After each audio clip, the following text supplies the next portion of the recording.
Assalamu alaikum kulwata. Kanati. Kasongo yeye. Halo baba. Vipi sasa fight umepata kakazi? Baba sasa hivi nimepata kazi bwana, mshukuru Mungu kwa maombi yenu bwana. Kazi gani? Nimepata kazi mambo ya nani? Ya painting hapa na ususi. Evans unasema? Wewe leo unasuka nywele hizi twende Kilioni. Hizo twende Kilioni. Mbinjo. Unasuka mabutu. Vitunguu. Evans mwanangu, mbona sasa waibishe huko? Hapo umeniua. Sasa baba mimi huko mjini pagumu.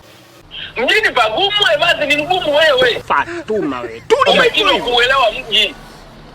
Sasa baba mimi nifanye kazi gani? Baba wewe hujaelewa kitu. Unajua degree sio tatizo. Tatizo kupata kazi. Wewe ulisikia wapi?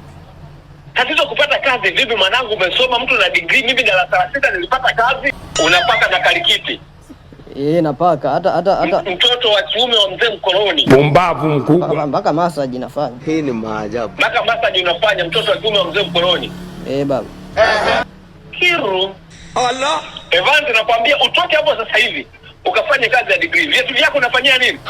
Huko sisi tunakenda tunaloga, wewe upate kazi. Wewe unaenda kupata kazi ya kuosha nywele. Wewe umalizie tu huyo mteja afu. Sio umalizie. Sasa hivi nakwambia ondoka. Unaituma hii mizimu kwanza wewe nakufuatilia. Kasongo yeye.